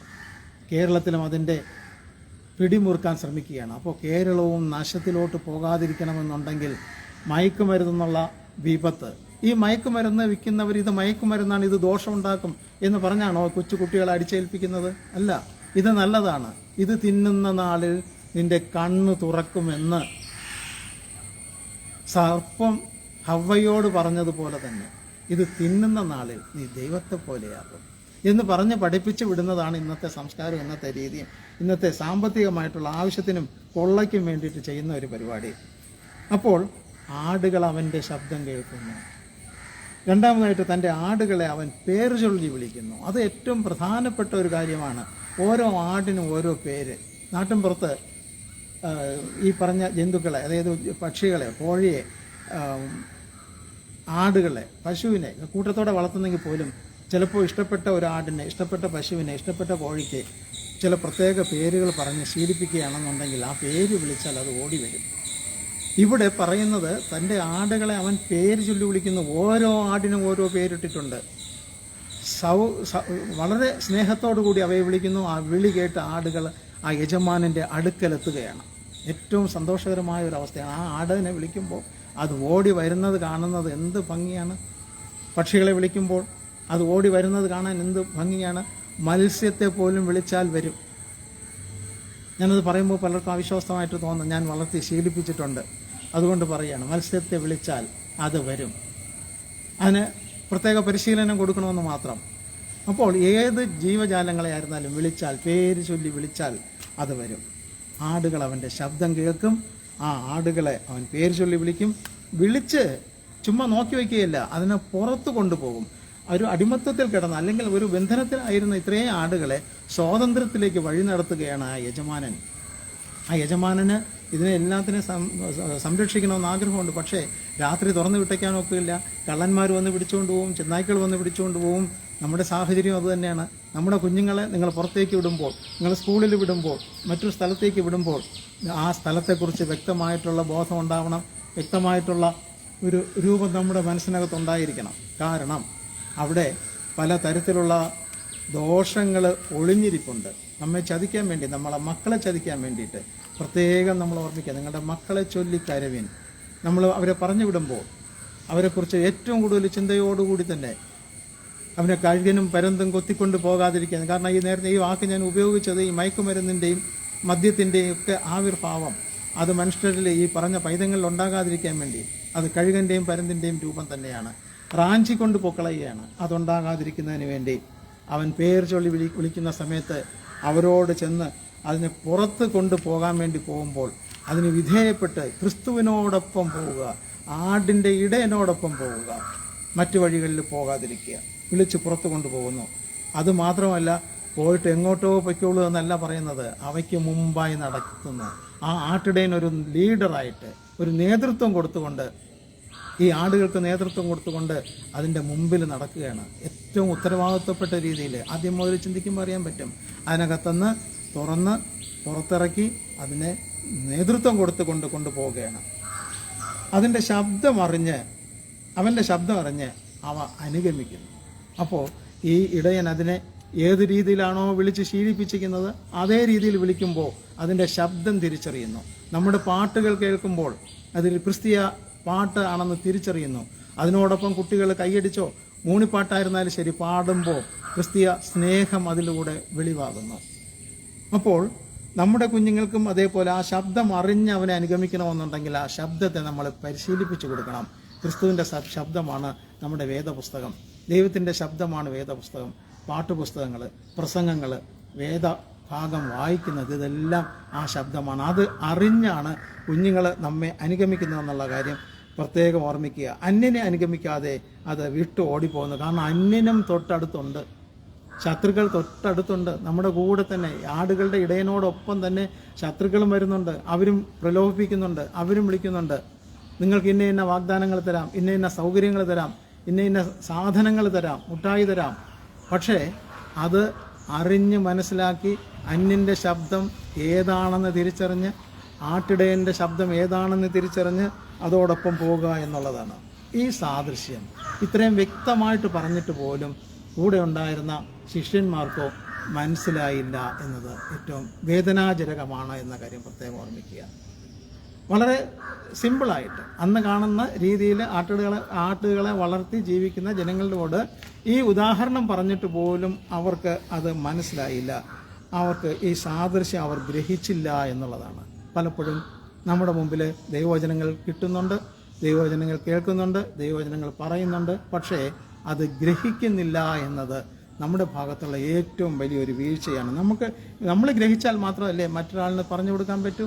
നമ്മൾ വഴി പഠിച്ചാൽ മാത്രമല്ലേ മറ്റൊരാളിന് വഴി പറഞ്ഞു കൊടുക്കാൻ സാധിക്കൂ? അപ്പം ഈ ഒരു പോരായ്മ നമ്മുടെ ഭാഗത്ത് ഉണ്ട് എന്നുള്ള കാര്യം പ്രത്യേകം ഓർമ്മിക്കുക. ഈ സാദൃശ്യം അവർ ഗ്രഹിച്ചില്ല എന്നുള്ളതാണ്. ഈ വിളിക്കുമ്പോൾ വിളി കേൾക്കുക എന്ന് പറയുന്നത് വിളി മനസ്സിലാക്കിയാൽ വിളി കേൾക്കുമെന്നുള്ളതാണ്. ഞാൻ ഇതോടൊപ്പം ബന്ധപ്പെടുത്തി നമ്മുടെ 1847 ജീവിച്ചിരുന്ന ഒരു വലിയൊരു കണ്ടുപിടുത്തക്കാരനുണ്ടായിരുന്നു, Thomas Alva Edison. Thomas Alva Edison 1000-ലധികം കണ്ടുപിടുത്തങ്ങൾ നടത്തിയിട്ടുണ്ട് എന്നാണ് രേഖകൾ സൂചിപ്പിക്കുന്നത്. 1000-ലധികം കണ്ടുപിടുത്തങ്ങൾ. അദ്ദേഹത്തിൻ്റെ ചരിത്രം ചിന്തിച്ചു കഴിഞ്ഞാൽ ഈ ഒരു മനുഷ്യന് ഇതൊക്കെ എങ്ങനെ സാധിച്ചു എന്ന് നമുക്ക് അതിശയം തോന്നും. അവിടെയാണ് ദൈവത്തിൻ്റെ വിളിയും ദൈവത്തിൻ്റെ കരുതലും. ഇന്നും നമ്മൾ വെളിച്ചം കാണുന്നുണ്ടെങ്കിൽ ഈ തോമസ് അൽവ എഡിസൺ ഉണ്ടായതുകൊണ്ടാണ്. അല്ലെങ്കിൽ പിൽക്കാലത്ത് വേറെ ആരിലൂടെയെങ്കിലും ദൈവം പ്രവർത്തിക്കുമായിരിക്കും. കാരണം നമുക്ക് കൃത്രിമമായിട്ടുള്ള വെളിച്ചം ഉണ്ടാകുന്നതിന് അല്ലെങ്കിൽ മറ്റു കാര്യങ്ങൾക്ക് വേണ്ടി ശബ്ദം കേൾപ്പിക്കുന്നതിനൊക്കെ വേണ്ടിയിട്ട് ഒരു അനുഗ്രഹം തരും എന്നുള്ളത് ഉറപ്പുമാണ്. അത് ഒരാളിലൂടെ അല്ലെങ്കിൽ മറ്റൊരാളിലൂടെ നമുക്ക് ലഭിക്കും എന്നത് ഏറ്റവും വലിയൊരു അതിശയവുമാണ്. ഇവിടെ തോമസ് അൽവ എഡിസൺ കുഞ്ഞുകാലത്ത് സ്കൂളിൽ പഠിക്കാനുള്ള സ്വാതന്ത്ര്യമില്ലാതെ പരീക്ഷണം നടത്തിയാണ് പുറത്തായി പോയത്. അന്ന് പുറത്താകുന്നതിനുള്ള കാരണം എന്ന് പറഞ്ഞു കഴിഞ്ഞാൽ വൈക്കോൽ കൂനയുടെ അടിയിൽ മുട്ടയ്ക്ക് അടയിരുന്ന് കുഞ്ഞുങ്ങളെ വിരിക്കാം എന്നുള്ള തള്ളക്കോഴി ഇരുന്ന് അടയിരിഞ്ഞ് കുഞ്ഞുങ്ങളെ വിരിക്കുന്നുണ്ടല്ലോ, പിന്നെ അങ്ങനെയാണെങ്കിൽ ഞാനും അതേപോലെ ഇരുന്നാലെന്ത്? ഈ മോനെ കാണാനില്ല, അന്വേഷിച്ച് നടന്നു കഴിഞ്ഞപ്പോഴത്തേക്കും കാല് കണ്ടു, വലിച്ചെടുത്തപ്പോഴത്തേക്കും കൂടെ കുറേ മുട്ടകളും കൂടെ ഇങ്ങ് വന്നു. എന്താണെന്ന് ചോദിച്ചപ്പം ഞാൻ മുട്ടയ്ക്ക് അടയിരിക്കുകയാണ് എന്ന് പറഞ്ഞ് അന്ന് അവിടെ നിന്ന് തടി തപ്പി. ട്രെയിനിൽ വച്ച് ചില പരീക്ഷണങ്ങൾ ചെയ്തപ്പോൾ അതിനകത്ത് മണ്ണെണ്ണ മറിഞ്ഞ് വീണ് തീ പിടിച്ച് ട്രെയിനിൻ്റെ ആ തടി കുറച്ച് കത്തിപ്പോയി. അന്ന് അവിടെ ഉണ്ടാകുന്ന റെയിൽവേ ഉദ്യോഗസ്ഥൻ ഈ തോമസ് അൽവ എഡിസൻ്റെ കവാലത്തിലൊരു അടി കൊടുത്തു. ഒരു ചെവിയുടെ കേൾവി ശക്തി നഷ്ടപ്പെട്ടു പോയി എന്ന് ചരിത്രം പറയുന്നുണ്ട്. തോമസ് അൽവ എഡിസൺ പറഞ്ഞ 12 വയസ്സിന് ശേഷം ഞാൻ കിളികളൊന്നും വിളിക്കുന്നത് കേട്ടിട്ടില്ല എന്നാണ്. എത്ര ഹൃദയഭേദകമായിട്ടുള്ള ഒരു വാക്കാണെന്ന് ആലോചിച്ചു. 12 വയസ്സിന് ശേഷം കുട്ടികൾ കിളിയുടെ ശബ്ദങ്ങൾ കേട്ട് വളരുന്ന ആ ഒരു പ്രായത്തിൽ ഈ വയസ്സിന് ശേഷം എനിക്ക് ഇതൊന്നും കേൾക്കാൻ സാധിച്ചില്ല എന്ന് പറയുമ്പോൾ വളരെ വേദനാജനകമാണ്. കാരണം ഹൃദയമില്ലാതെ ഒരു അടി ആണ് അവിടെ കൊണ്ടത്. കഴിഞ്ഞ ദിവസം മരിച്ചുപോയ മിഥുൻ്റെ കാര്യം നമ്മുടെ മുമ്പിൽ ഇന്ന് ഒരു തീരാവേദനയായിട്ട് തന്നെ നമ്മുടെ കിടപ്പുണ്ട്. ആരും കുറ്റക്കാരനല്ല, അവൻ്റെ ജീവിതം എന്തായിരുന്നു എന്നുള്ളത് ചിന്തിക്കുമ്പോഴാണ് അതിൽ ശരിക്കുള്ള വിഷമം ഉണ്ടാകുന്നത്. ഈ തോമസ് അൽവ എഡിസൺ ഒരു ദിവസം ഈ മെൻലോ പാർക്കിലെ മാന്ത്രികൻ എന്നുള്ള പേരിലാണ് അറിയപ്പെട്ടിരുന്നത്. 1000-ലധികം തൊഴിലാളികളുണ്ടായിരുന്നു പിൽക്കാലത്ത്. ഈ ആരും വേണ്ട ആരുമില്ല എന്ന് പറഞ്ഞ് കളഞ്ഞിരുന്ന ആ ഒരു വ്യക്തിക്ക് 1000-ലധികം തൊഴിലാളികൾക്ക് കീഴിൽ അവർക്ക് ശമ്പളം കൊടുത്തിരുന്നത് ബ്രിട്ടീഷ് ഗവൺമെൻറ് ആണെന്ന കാര്യം പ്രത്യേകം ഓർമ്മിക്കുക. ഒരു ദിവസം എന്തോ ഒരു പണി ചെയ്തുകൊണ്ടിരിക്കുമ്പോൾ അവിടെ ഒരു ശബ്ദം കേട്ടപ്പോൾ വിരളിൽ ഒരു സൂചി വന്ന് ഇങ്ങനെ തട്ടുന്നതായിട്ട് തോമസ് അൽവ എഡിസൺ മനസ്സിലാക്കി. വീണ്ടും അതേപോലെ ഒന്ന് സംസാരിച്ച് നോക്കിയപ്പോൾ വീണ്ടും തട്ടുന്നു. അപ്പോൾ മനസ്സിനകത്ത് പോയ ചിന്തയാണ്, ഇങ്ങനെ തട്ടുന്ന കാര്യങ്ങൾ നമുക്കൊന്ന് രേഖപ്പെടുത്താമെങ്കിൽ ആ രേഖകളിൽ കൂടെ വീണ്ടും ഈ സൂചി ഓടിച്ചാൽ ഈ ശബ്ദം തിരിച്ചു കേൾക്കാമല്ലോ എന്ന ചെറിയൊരു ചിന്തയാണ് തോമസ് അൽവ എഡിസനെ ഫോണോഗ്രാമിൻ്റെ ഉൽപ്പാദനത്തിലേക്കും കണ്ടുപിടുത്തത്തിലോട്ടും വഴിതെളിച്ചതെന്നതാണ് പറയുന്നത്. അപ്പോൾ അവിടെ ഫോണോഗ്രാമിൻ്റെ കണ്ടുപിടുത്തത്തിന് വേണ്ടി പോകുന്ന സമയത്ത് അതിൻ്റെ ഒരുപാട് പരീക്ഷണങ്ങൾ നടന്നു. കണ്ടുപിടിച്ചിട്ട് അവസാനം നല്ലൊരു ഗ്രാമഫോൺ റെക്കോർഡ് എന്നുള്ള രൂപത്തിലോട്ട് അത് രൂപം പ്രാപിച്ചു. വാക്സ് എല്ലാം ഉപയോഗിച്ച് ഗ്രാമഫോൺ റെക്കോർഡ് നിങ്ങൾ കണ്ടിട്ടുണ്ടായിരിക്കും. ചെറിയൊരു ദോശക്കല്ല് പോലെ ഇരിക്കുന്നത്, അതിൽ കൂടെ ഒരു സൂചി ചലിച്ചു പോകുമ്പോൾ പാട്ടുകളെല്ലാം വളരെ ഭംഗിയായിട്ട് കേട്ടിരുന്ന ഒരു കാലം. ഇന്ന് അതൊന്നും വേണ്ട, അതൊന്നും ഇല്ലാതെ തന്നെ ഇന്ന് കേൾപ്പിക്കാൻ സാധിക്കുന്നുണ്ട് എന്നുള്ളതാണ്. അതിന് ഒരു മനുഷ്യൻ അവിടെ ഒരു പടം വരയ്ക്കുന്ന കാര്യം ഫ്രാൻസിസ് ബറോഡ് എന്ന് പറയുന്ന ഒരാളിനെ നിപ്പർ എന്ന പേരുള്ള ഒരു പട്ടി ഉണ്ടായിരുന്നു. നിപ്പർ എന്നാണ് ആ പട്ടിയുടെ പേര്. വളരെ കാണാൻ ഭംഗിയുള്ള ആ പട്ടിയുടെ പടമാണ് ഈ HMV എന്നുള്ള ആ ഒരു കമ്പനി, ഹിസ് മാസ്റ്റേഴ്സ് വോയിസ് എന്നുള്ള ആ ഒരു പേരിലാണ് HMV വന്നത്. അപ്പോൾ ഈ പട്ടിയുടെ ശബ്ദം, ആ പടം വന്നത് എങ്ങനെയാണെന്ന് ചോദിച്ചു കഴിഞ്ഞാൽ തോമസ് ആൽവാ എഡിസൺ ഒരിക്കൽ സ്വന്തം പട്ടിയെ വിട്ട് കുരപ്പിച്ചു. അത് ശബ്ദം റെക്കോർഡ് ചെയ്തു. അതേ രൂപത്തിലായിരുന്നു. തൊട്ടുപുറകെയായിട്ട് അദ്ദേഹം തന്നെ ഈ പട്ടിയെ എന്ത് പേരുകൊണ്ട് വിളിക്കുമോ, അദ്ദേഹത്തിൻ്റെ ഈ തോമസ് ആൽവാ എഡിസൻ്റെ ആ പട്ടിയെ വിളിക്കുന്ന പേരുകൊണ്ട് വീണ്ടും വിളിച്ചപ്പോൾ ആ ശബ്ദം ഈ ഫോണോഗ്രാമിൽ കൂടെ കേട്ടപ്പോൾ ആ പട്ടി അവിടെ ഓടി തിരിച്ചു വന്നു. അപ്പോൾ എൻ്റെ ശബ്ദം തന്നെയാണ് അത് വന്നത് എന്നുള്ള അർത്ഥത്തിലാണ് ഹിസ് മാസ്റ്റേഴ്സ് വോയിസ്, അവൻ്റെ യജമാനൻ്റെ ശബ്ദം എന്നുള്ള രൂപത്തിൽ HME എന്നുള്ള പേരിൽ അതൊരു പേറ്റൻ്റ് എടുത്തതാണ്. ഈ നേരത്തെ പറഞ്ഞ ഫ്രാൻസിസ് ബറോയുടെ കയ്യിൽ നിന്നും ഈ പടവും ആ ഗ്രാമഫോണിൻ്റെ രൂപവും എല്ലാം കൂടെ ചേർത്ത പാറ്റൻ്റ് ലക്ഷക്കണക്കിന് ഡോളറിന് അന്നത്തെ അവസ്ഥയിൽ അത് വിറ്റുപോകുകയും ചെയ്തു. ഇന്നും ആ HME എന്നുള്ള പേരിൽ ഈ പറഞ്ഞ സംവിധാനം നിലനിൽക്കുന്നു എന്നുള്ളതാണ് ഞാൻ ഇതിലോട്ട് പറഞ്ഞു വന്നത്. അതിനകത്തുകൂടെ അവൻ്റെ യജമാനൻ്റെ ശബ്ദം പുറത്തു കേട്ടു, അത് തിരിച്ചറിഞ്ഞു. അത് അന്നുണ്ടായിരുന്ന ഈ പറഞ്ഞ നിപ്പർ എന്നുള്ള ഈ ഒരു പട്ടിക്ക് അതിൻ്റെ യജമാനൻ്റെ ശബ്ദം കേട്ട് മനസ്സിലാക്കാനും തിരിച്ചറിയാനും സാധിച്ചുവെങ്കിൽ മനുഷ്യനെ ദൈവത്തെക്കാൾ അല്പം മാത്രം താഴ്ത്തിയാണ് തേജസ്സും ബഹുമാനവും അണിയിച്ചിരിക്കുന്നത്. എന്തുകൊണ്ട് ക്രിസ്തുവിൻ്റെ ശബ്ദം നമുക്ക് കേൾക്കാൻ സാധിക്കുന്നില്ല, തിരിച്ചറിയാൻ സാധിക്കുന്നില്ല? ദൈവത്തിൻ്റെ ശബ്ദം നമ്മൾ അന്യം നിന്ന് പോയിരിക്കുന്നു. എന്തുകൊണ്ട്? അത് നമ്മൾ കേട്ട് ഉൾക്കൊള്ളാൻ സാധിക്കുന്നില്ല, അവൻ്റെ ശബ്ദം നമ്മൾ മനസ്സിലാക്കിയിട്ടില്ല എന്നുള്ളതാണ്. അപ്പോൾ ദൈവം നമ്മെ തിരഞ്ഞു വരുന്നുണ്ട്, നമ്മൾ എപ്പോഴും തിരഞ്ഞു നടക്കുകയാണ്. അതിൻ്റെ ഉദാഹരണമായിട്ടാണ് ദൈവം ഏദൻ തോട്ടത്തിൽ വെച്ച് എല്ലാ ദിവസവും വൈകുന്നേരങ്ങളിൽ ദൈവത്തിൻ്റെ സൃഷ്ടിയായ ആദാമിനെ ഹവ്വയെയും പോയി കണ്ട് സംസാരിച്ച് കുറേ സമയം ഇരുന്നിട്ട് വൈകുന്നേരത്തേക്കുള്ള സമയം പോക്ക് എന്ന് വേണമെങ്കിൽ പറയാം. അവിടെ പാടി പുകഴ്ത്തി കാണും ദൈവത്തെ. ഏതായിരുന്നാലും ശരി, ഒരു ദിവസം നോക്കിയപ്പോൾ ഇവരെ കാണുന്നില്ല, ഇവർ ആ സമയത്ത് അവിടെ വന്നില്ല.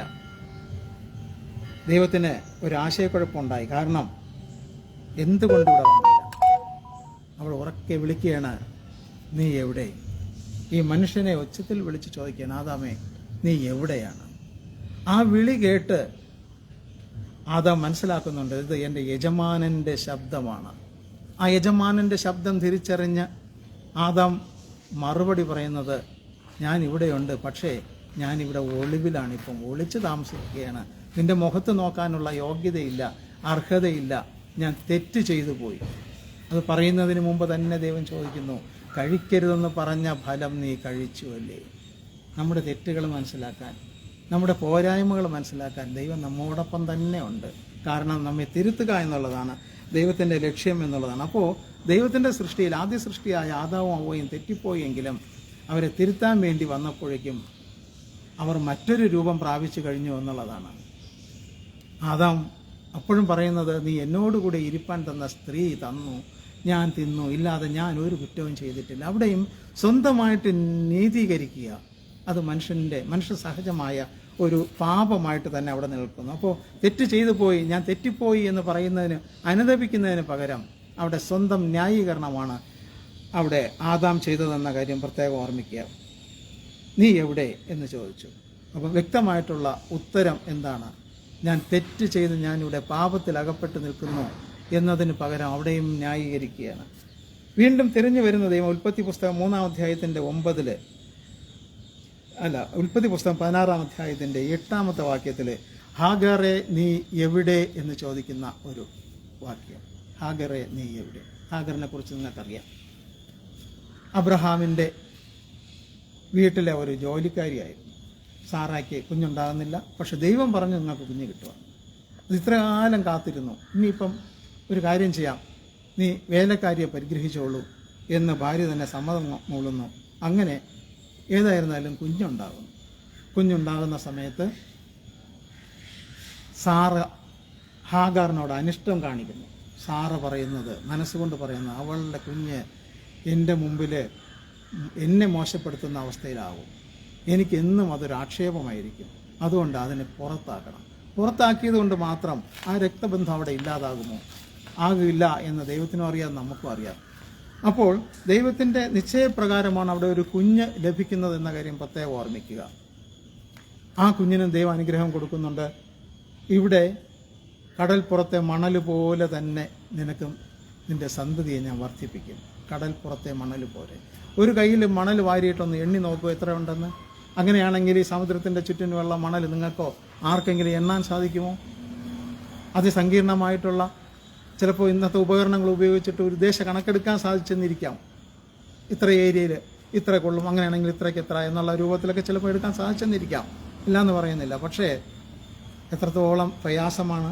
അങ്ങനെ എടുത്താൽ തന്നെയും ആ എണ്ണലിന് തുല്യമായിട്ടുള്ള, അല്ലെങ്കിൽ അതിനെ കവച്ചു വയ്ക്കുന്ന രീതിയിലുള്ള ഒരു ജനസംഖ്യ ഈ ഇശ്മയേലിന് ഉണ്ടാകും, ഇശ്മയേലിൻ്റെ പക്ഷത്തുണ്ടാകുമെന്ന് ദൈവം അവിടെ ഒരു അനുഗ്രഹം കൊടുക്കുകയാണ്. കാരണം അതും അബ്രഹാമിൻ്റെ സന്തതിയാണ്. അബ്രഹാമിൻ്റെ സന്തതിയാണ് അനുഗ്രഹിച്ചിരിക്കുന്നത്. അപ്പോൾ അങ്ങനെ അബ്രഹാമിൻ്റെ സന്തതി അനുഗ്രഹിച്ചുവെങ്കിലും ഹാഗാറിനെ ഇവിടുന്ന് പുറന്തള്ളുകയാണ്. അല്പം വെള്ളവും കൊടുത്തിട്ട് ഈ ഇടപാട് തീർക്കുന്നു എന്നുള്ള രീതിയിൽ കളയുകയാണ്. പക്ഷേ അവിടെ ദൈവത്തിൻ്റെ കരുതലുണ്ടായിരുന്നു എന്നുള്ളതാണ്. ദൈവത്തിൻ്റെ കരുതലുണ്ടായിരുന്നു. അവിടെ ഹാഗാർ പറയുന്നത്, എന്നെ കാണുന്നവനെ ഞാൻ ഇവിടെയും കണ്ടുവല്ലോ. ഹാഗാറെ നീ എവിടെയെന്ന് ചോദിച്ചിട്ട് ചെല്ലുമ്പോഴേക്കും ഹാഗാർ മറുപടി സ്വന്തമായിട്ട് പറയുന്നതാണ്, എന്നെ കാണുന്നവനെ ഇവിടെയും കാണുന്നു. എന്നെ എപ്പോഴും ഒരാൾ കണ്ടുകൊണ്ടിരിക്കുന്നു. എൻ്റെ നീക്കങ്ങൾ, എൻ്റെ പ്രവൃത്തി, എൻ്റെ വാക്ക്, എൻ്റെ കുഞ്ഞിൻ്റെ വേദന, കുഞ്ഞിൻ്റെ കരച്ചിൽ എല്ലാം കണ്ടുകൊണ്ടിരിക്കുന്ന ഒരു ദൈവമുണ്ട്. അവൻ വേറൊരു സ്ഥലത്ത് വെച്ചാണ് എന്നെ കണ്ടത്, പക്ഷെ ഇവിടെ വെച്ചും എന്നെ കാണുന്നു. അപ്പോൾ എന്നോടൊപ്പം ദൈവത്തിൻ്റെ കൃപ കൂടെ നടക്കുന്നു. അപ്പോൾ വഴി തെറ്റാതെ ആടുകളെ പേര് പറഞ്ഞ് വിളിച്ച് കൊണ്ടുപോവുകയാണ്. ഹാഗാറേ നീ എവിടെ, ആദാമേ നീ എവിടെ. ഇങ്ങനെ ഓരോ സ്ഥലങ്ങളിൽ വെച്ച് യെശയ്യാ പ്രവാചകന്റെ പുസ്തകം 45-ാം അധ്യായം 3-ാം വാക്യത്തിൽ അവിടെ കോരശിനെ വിളിക്കുന്ന ഒരു ഭാഗമാണ്. നീ എന്നെ അറിയാതെ ഇരിക്കെ ഞാൻ നിന്നെ ഓമന പേർ ചൊല്ലി വിളിച്ചിരിക്കുന്നു. നീ എന്നെ അറിയുന്നില്ല, പക്ഷേ ഞാൻ നിന്നെ ഓമന പേർ ചൊല്ലി വിളിച്ചു. വെറും പേരല്ല, ഓമന പേര്. അപ്പോൾ എത്രത്തോളം വാത്സല്യമുള്ള, അത്രത്തോളം വാത്സല്യം കൊടുത്തുകൊണ്ട്, നീ എന്നെ അറിഞ്ഞുകൂടാ, എന്നെ നിനക്ക് അറിഞ്ഞുകൂടാ, മറഞ്ഞിരിക്കുകയാണ്, പക്ഷെ ഞാൻ നിന്നെ ഓമന പേര് പറഞ്ഞ് നിന്നെ വിളിക്കുകയാണ്. കാരണം എനിക്ക് നിന്നോട് അത്രത്തോളം സ്നേഹമുണ്ട്, നിന്നെ അത്രത്തോളം ഞാൻ കരുതുന്നുണ്ട്, ഞാൻ അത്രത്തോളം നിന്നെ സ്നേഹിക്കുന്നുണ്ട്. ആ സ്നേഹം നീ തിരിച്ചറിയാതെ പോകരുത്. പലപ്പോഴും നമുക്ക് പറ്റുന്നത് തന്നെയാണ്. നാം ദൈവത്തിൻ്റെ സ്നേഹം തിരിച്ചറിയാതെ നമ്മുടേതായ ചിന്തകളിൽ നമ്മൾ പലപ്പോഴും മാറിപ്പോകുന്നുണ്ട്, പലപ്പോഴും വഴി തെറ്റിപ്പോകുന്നുണ്ട്. അവിടെ നമ്മുടെ കൂടെ ദൈവം വരുന്നുണ്ടെന്നുള്ള കാര്യം ഓർമ്മിക്കുക. നീ ആ തെറ്റ് ചെയ്യുമ്പോൾ നിന്നോടൊപ്പം ഞാൻ കൂടെ സഞ്ചരിക്കുകയാണ്. കാരണം നീ ആ തെറ്റിൽ വഴുതി വീണു പോകാതിരിക്കുന്നതിന് വേണ്ടി. അതുകൊണ്ട് പ്രത്യേകം ഓർമ്മിക്കുക, എപ്പോഴും നീ എന്നോട് കൂടെ ഉണ്ടാകണം എന്നുള്ള കാര്യം. മഗ്ദലക്കാരത്തി മറിയ യേശുവിനെ കാണുന്നതിന് വേണ്ടി, യേശുവിനെ കാണുക എന്നുള്ള ലക്ഷ്യമല്ല, അവിടെ സുഗന്ധദ്രവ്യങ്ങൾ പൂശുന്നതിന് വേണ്ടിയിട്ട് കല്ലറയുടെ അടുക്കൽ എത്തുകയാണ്. അവിടെ എത്തുന്ന സമയത്ത് കാണുന്നില്ല. അവിടെ തോട്ടക്കാരനാണെന്ന് വിചാരിച്ച് ചോദിക്കുകയാണ്, എവിടെ വച്ചെങ്കിലും പറഞ്ഞു തന്നാൽ ഞാൻ അവനെ കൊണ്ടുപോയിക്കോളാം. ആ മഗ്ദലക്കാരത്തി വന്ന സാഹചര്യവും സമയവും ഒന്ന് ആലോചിച്ച് നോക്കൂ. പട്ടാളക്കാർ, പടയാളികളെ വിട്ട് ഒരിക്കലും ഒരാൾക്കും തകർത്ത് കളയാത്ത രൂപത്തിൽ, അതായത് ഈ വേദപുസ്തകത്തിൽ പറഞ്ഞിരിക്കുന്ന ആ കള്ളൻ, അവൻ്റെ ആൾക്കാർ വന്നിട്ട് കല്ലറയിൽ നിന്നും ബോഡി എടുത്തുകൊണ്ട് പോയിട്ട് ഉയർത്തെഴുന്നേറ്റു എന്ന് ചിലപ്പോൾ പറഞ്ഞെന്നിരിക്കും. അതുകൊണ്ട് അത്തരത്തിലൊരു സംഭവം ഉണ്ടാകാതിരിക്കുന്നതിന് വേണ്ടിയിട്ട് വേണ്ടുന്ന തരത്തിലുള്ള പ്രൊട്ടക്ഷൻ നിങ്ങൾക്ക് തരണം. അവിടെ പടയാളികളെ നിങ്ങൾക്ക് ആവശ്യം പോലെ വെച്ചുകൊള്ളുക. എന്ത് വേണോ, ഏത് തരത്തിൽ വേണോ നിങ്ങൾ ഉറപ്പ് വെച്ചുകൊള്ളുക. എത്രയോ പേര് ചേർന്ന് ഉരുട്ടി വച്ച ഒരു കല്ലാണ് ആ കല്ലറയുടെ മുമ്പിൽ വച്ചിരുന്നത്. നമുക്ക് വേണ്ടി ഈ കല്ല് ആറ് നീക്കിക്കളയും എന്ന ചിന്തയോടുകൂടി അവരുടെ മനസ്സ് നിറയെ ആ ഒരു കല്ലാണ്. അങ്ങനെയാണ് വരുന്നത്. അവരുടെ സോഫ്റ്റായിട്ടുള്ള ഹൃദയത്തിലും ഒരു കല്ല് അവിടെ ഇരിപ്പുണ്ട്. ഈ കല്ല് ഞങ്ങൾക്ക് വേണ്ടിയിട്ട് ആര് മാറ്റിക്കളയും. അവിടെ പോയപ്പോൾ അവിടെ കല്ല് മാറിയിരിക്കുന്നത് കണ്ടു. യജമാനനെ, ക്രിസ്തുവിൻ്റെ ശരീരം ഇവിടെ ഉണ്ടായിരുന്നു, ഇപ്പോൾ കാണുന്നില്ല. എവിടെ വെച്ചു എന്ന് പറഞ്ഞാൽ മാത്രം മതി, ഞാൻ എടുത്തുകൊണ്ട് പൊയ്ക്കോളാം. പക്ഷേ മരിച്ചവനെ ഉയർത്തെഴുന്നേറ്റവനെ മരിച്ചവരുടെ ഇടയിൽ അന്വേഷിക്കുന്നതിനെന്തിന്? അവൻ ഉയർത്തെഴുന്നേറ്റു, അവനിവിടെ ഇല്ല. നിങ്ങൾ പോയിട്ട് നിങ്ങളുടെ ശിഷ്യന്മാരോട് എല്ലാവരും പറയുക എന്നുള്ള വാക്ക് കേൾക്കാൻ നിൽക്കാതെ തന്നെ വീണ്ടും അവിടെ നിൽക്കുമ്പോഴാണ് ഒരു മനുഷ്യനെ കാണുന്നു. ആ മനുഷ്യൻ വിളിക്കുന്നു മറിയയെ എന്ന് പേര് പറഞ്ഞ് വിളിക്കുന്നു. അപ്പോൾ ആ മറിയയെ വ്യക്തമായിട്ട് അറിയാവുന്നുള്ള ഒരാളാണല്ലോ വിളിച്ചത്. അതല്ലേ പറഞ്ഞിട്ടുള്ളത്, നിന്നെ ഓമന പേര് ചൊല്ലി വിളിച്ചിരിക്കുന്നു. ആ ഓമന പേര് കേട്ടപ്പോൾ ആ വിളിക്കുന്ന ശബ്ദം തിരിച്ചറിഞ്ഞു. പേര് മാത്രമല്ല, വേറൊരാളിനെ വേണമെങ്കിലും മറിയയെ എന്ന് വിളിക്കാമല്ലോ, പക്ഷെ ആ ശബ്ദം തിരിച്ചറിഞ്ഞു. ശബ്ദം തിരിച്ചറിഞ്ഞതിന് ശേഷമാണ് തിരിഞ്ഞു നോക്കിയിട്ട് റബ്ബൂനി എൻ്റെ ഗുരുവേ, എൻ്റെ പ്രഭുവേ, എൻ്റെ പിതാവേ, എൻ്റെ ദൈവമേ എന്ന് ഞാൻ ഇത്രയും സമയം നിന്നെ കണ്ടിട്ടും തിരിച്ചറിഞ്ഞില്ലല്ലോ എന്നുള്ള ഒരു കുറ്റബോധത്തോടുകൂടി 7 ഭൂതങ്ങൾ ഉണ്ടായിരുന്നു, 7 ഭൂതങ്ങളെയും പുറത്താക്കിയ ആ ക്രിസ്തുവിനോടുകൂടി കാണിക്കുന്ന ആ ഒരു സ്നേഹവായ്പ ഒന്ന് ആലോചിച്ച് നോക്കൂ. നമുക്കും എത്രയോ ഭൂതങ്ങൾ നമ്മുടെ മനസ്സിനകത്തുണ്ടായിരുന്നു, നമ്മുടെ ശരീരത്തിൽ കൂടിയിരുന്നു. ഭൂതങ്ങളെക്കുറിച്ച് പറയുമ്പോൾ ഭൂതങ്ങളുമായിട്ടുള്ള ചില പ്രശ്നങ്ങൾ അനുഭവിച്ചിട്ടുള്ള ഒരു വ്യക്തിയാണ് ഞാൻ. പ്രാർത്ഥനയിൽ കൂടെ ആ ഭൂത ഉപദ്രവങ്ങൾ മാറി സ്വസ്ഥമായിരിക്കുന്ന ഒരു അനുഭവത്തിൽ വന്നിട്ടുള്ള ഒരു കുടുംബത്തിലുള്ള അംഗമാണ് ഞാൻ. എൻ്റെ ഒരു സഹോദരി അത്തരത്തിൽ ഭൂതബാധയാൽ അകപ്പെട്ട് അവസാനം ഒരുപാട് നീണ്ട സംഭവങ്ങളാണത്. യേശു ക്രിസ്തു അവന് അവർക്ക് സൗഖ്യം കൊടുത്തു. സൗഖ്യത്തോടെ ഇപ്പോഴും ഇരിക്കുന്ന എത്രയോ വർഷങ്ങൾക്ക് മുമ്പ് ആ നന്മയെ ഓർത്തുകൊണ്ടാണ് എൻ്റെ പിതാവ് നാലാഞ്ചിറ സഭയ്ക്ക് സ്ഥലം കൊടുത്തതും അവിടെ ഒരു സഭ ഉണ്ടായതും. ദൈവനാമം മഹത്വപ്പെടട്ടെ. അപ്പോൾ എത്ര ഭൂതം ഉണ്ടായിരുന്നാലും ശരി, അത്രയും ഭൂതങ്ങൾ ലഗ്യോൻ ബാധിച്ചവനായിരുന്നാലും ശരി, ഞങ്ങൾ അനവധിയുണ്ട് എന്ന് ധൈര്യപൂർവ്വം പറയുകയാണ് ഈ ലഗ്യോൻ ബാധിച്ച വ്യക്തി. ഞങ്ങൾ അനവധി, 1-2 പേരല്ല, ഞങ്ങളെ ഈ പന്നിക്കൂട്ടത്തിലോട്ട് അയക്കുക, ഞങ്ങൾ അതിനകത്തൂടെ പൊയ്ക്കോളാം, ഇല്ലാതെ ഞങ്ങളെ കൊന്നു കളയരുത്, നശിപ്പിച്ച് കളയരുത്. അത് നശിക്കാനൊരു വഴിയും കൂടെ പറഞ്ഞു കൊടുക്കുന്നു. അപ്പോൾ ഇവിടെ സാത്താൻ നമുക്ക് നമ്മുടെ കൂടെ നടക്കുകയാണ്, നമ്മളെ ഏതെങ്കിലും തരത്തിൽ നശിപ്പിക്കണമെന്നുള്ള ഉദ്ദേശത്തോടു കൂടി. ദൈവം നമ്മെ എങ്ങനെയെങ്കിലും രക്ഷിക്കണമെന്നുള്ള ഉദ്ദേശത്തോടുകൂടി ദൈവം നമ്മുടെ കൂടെ നടക്കുന്നു എന്നുള്ള കാര്യം പ്രത്യേകം ഓർമ്മിക്കുക. അവൻ നമ്മെ പേർ ചൊല്ലി, നമ്മെ ഓമനെ പേരിട്ട് വിളിച്ചിരിക്കുന്നു എന്ന കാര്യം പ്രത്യേകം ഓർമ്മിക്കുക. ദൈവത്തിൻ്റെ വാഗ്ദാനം യെശയ്യാവ് 43 അധ്യായത്തിൽ 1-ാം വാക്യത്തിൽ പറയുമ്പോൾ, ഭയപ്പെടേണ്ട, ഞാൻ നിന്നെ വീണ്ടെടുത്തിരിക്കുന്നു, ഞാൻ നിന്നെ പേർ ചൊല്ലി വിളിച്ചിരിക്കുന്നു. അപ്പോൾ എത്രയോ തവണ നമുക്ക് വേദപുസ്തകത്തിൽ നമുക്ക് തരുന്ന ഒരു ശക്തിയാണ്, ഞാൻ നിന്നെ വീണ്ടെടുത്തിരിക്കുന്നു. നീ നഷ്ടപ്പെട്ടു പോയി കാണും, നിന്നെ സാത്താൻ അടിമയായിട്ട് പിടിച്ചു കൊണ്ടുപോയി കാണും. അതിന് വേണ്ടിയിട്ട് വീണ്ടെടുപ്പ് പണം കൊടുക്കേണ്ടിയിരിക്കും. വീണ്ടെടുപ്പ് പണം നമുക്കറിയാവുന്നതാണ്. ഇപ്പോൾ ഇവിടെ നിമിഷപ്രിയയ്ക്ക് വേണ്ടിയിട്ട് വീണ്ടെടുപ്പ് പണം കൊടുക്കുന്നതിന് വേണ്ടിയിട്ട് ബ്ലഡ് മണി എന്നുള്ള പേരിൽ അതിന് വേണ്ടിയിട്ട് ഇവിടെ ബാർഗെയിൻ ചെയ്തുകൊണ്ടിരിക്കുകയാണ്. ക്രിസ്തു നമുക്ക് വേണ്ടി ബാർഗെയിൻ ചെയ്തു. ക്രിസ്തു ക്രൂശിൽ വിജയിച്ചു. നിനക്ക് ആവശ്യമുള്ള രക്തം മുഴുവനും ഞാൻ തരുന്നു. എൻ്റെ പൈതലിനെ, എൻ്റെ കുഞ്ഞുങ്ങളെ വെറുതെ വിട്ടയ്ക്കുക. അവരുടെ പാപം ഈ രക്തം കൊണ്ട് കഴുകിക്കളയുകയാണ്. അവർക്ക് സ്വർഗത്തിൽ അവകാശം ഉണ്ടാകണം. കാരണം നമ്മുടെ പാപങ്ങൾ എത്ര കടും ചുമപ്പായിരുന്നാലും ശരി, അത് ഹിമത്തേക്കാൾ വെണ്മയുള്ളതാക്കുമെന്ന് പഠിപ്പിച്ച, എന്ന് വാഗ്ദാനം ചെയ്ത, അനുഗ്രഹിച്ച് പറഞ്ഞ ക്രിസ്തു, ആ ക്രിസ്തു സംഖ്യാപുസ്തകം 6-ാം അധ്യായത്തിൻ്റെ 24, 25, 26 ആ ഭാഗങ്ങളിൽ നമുക്ക് ലഭ്യമാക്കിയിട്ടുള്ള അനുഗ്രഹങ്ങൾ പറയുന്നുണ്ട്. യഹോവ നിന്നെ അനുഗ്രഹിച്ച് കാക്കുമാറാകട്ടെ. യഹോവ തിരുമുഖം നിന്റെ മേൽ പ്രകാശിപ്പിച്ച് നിന്നോട് കൃപയുള്ളവനാകട്ടെ. യഹോവ തിരുമുഖം നിന്റെ മേൽ ഉയർത്തി നിനക്ക് സമാധാനം നൽകുമാറാകട്ടെ. 3 കാര്യങ്ങൾ. 1, നിന്നെ അനുഗ്രഹിച്ച് കാത്തുകൊള്ളും. നിന്റെ മേൽ അവൻ്റെ മുഖം പ്രകാശിപ്പിച്ച് നിന്നോട് കൃപയുള്ളവനായിരിക്കും. 3-ാമത്, നിന്റെ തിരുമുഖം നിന്റെ മേൽ ഉയർത്തി നിനക്ക് സമാധാനം. ജീവിതത്തിൽ നമ്മളെപ്പോഴും ആഗ്രഹിക്കുന്ന ഒരു കാര്യമാണ് സമാധാനം ഉണ്ടാകണം. പലപ്പോഴും പലതരത്തിലുള്ള സമാധാനക്കേട് നമ്മുടെ ജീവിതത്തിലുണ്ടാകാം. സാമ്പത്തികമായ ഞെരുക്കം ഉണ്ടാകുമ്പോൾ ഉള്ള ഭാരം, അടിമത്വത്തിൽ, സാമ്പത്തിക അടിമത്വം എന്ന് നമുക്കിതിനെ പറയാൻ പറ്റും. മറ്റൊരാളിന് നമ്മളെപ്പോഴും കടക്കാരാണെന്ന് പറഞ്ഞാൽ നമ്മുടെ ഗവൺമെൻറ്റുകൾ തന്നെ, സംസ്ഥാന ഗവൺമെൻറ് ആയിരുന്നാലും കേന്ദ്ര ഗവൺമെൻറ് ആയിരുന്നാലും ശരി, കടം വാങ്ങിച്ച് കൂട്ടുകയാണ്. ഒരാളിൻ്റെ ആളോഹരി വരുമാനത്തെക്കാൾ എത്രയോ ഇരട്ടിയാണ് ആളോഹരി കടം എന്ന് വേണമെങ്കിൽ പറയാൻ പറ്റും. നമ്മുടെ പേര് പറഞ്ഞിട്ടാണ് ഈ കടങ്ങൾ അത്ര വാങ്ങിക്കുന്നത്. ആര് തീർക്കും? എന്ന് തീരും. അപ്പോൾ നമ്മളും കടക്കാരാണ്, നമ്മുടെ അനന്തര തലമുറയും കടക്കാരാണ്. പക്ഷേ അത്തരത്തിൽ കടം ഇല്ലാത്ത ഒരു ജീവിതം ക്രിസ്തു നമുക്ക് വാഗ്ദാനം ചെയ്യുകയാണ്. അപ്പോൾ ദൈവം നമുക്ക് ആവശ്യമായിട്ടുള്ള അനുഗ്രഹങ്ങൾ, നമുക്ക് ദൈവത്തിൻ്റെ അനുഗ്രഹങ്ങൾ, ദൈവത്തിൻ്റെ നന്മകൾ തന്ന് നമ്മെ പരിപാലിക്കുകയും ചെയ്യുന്നു.